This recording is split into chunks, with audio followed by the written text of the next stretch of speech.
চা পাওয়া যায়, 10 টাকার মুড়ি পাওয়া যায়। যেদিন হকার থাকবে না সেদিন 50 টাকার চা আর 100 টাকার মুড়ি কিনতে হবে আদানি আর আম্বানির দোকান থেকে।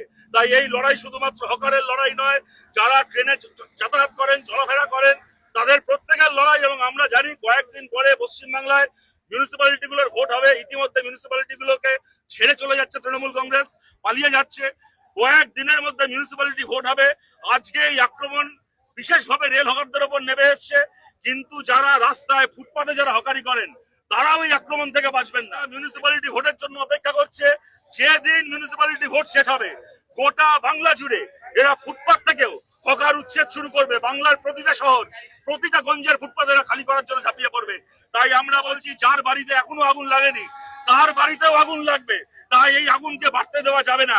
এই আগুন আপনার বাড়িতে, আপনার পাড়ায়, আপনার মহল্লায়, আপনার জীবনে, আপনার জীবিকায় পৌঁছানোর আগে এই আগুনকে নেভাতে হবে।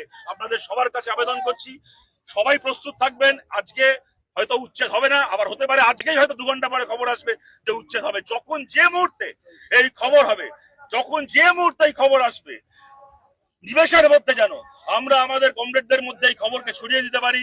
নিমেষের মধ্যে যেন যেখানে দরকার হবে সেখানে যেন আমরা এক ডাকে জড়ো হয়ে যেতে পারি। আমরা জড়ো হব, আমরা লড়াই করব, আমরাই উচ্ছেদ রুখবো, আমরাই জিতবো। ওরা হারবে, ওদের বুলডোজার হারবে, আমরাই জিতবো।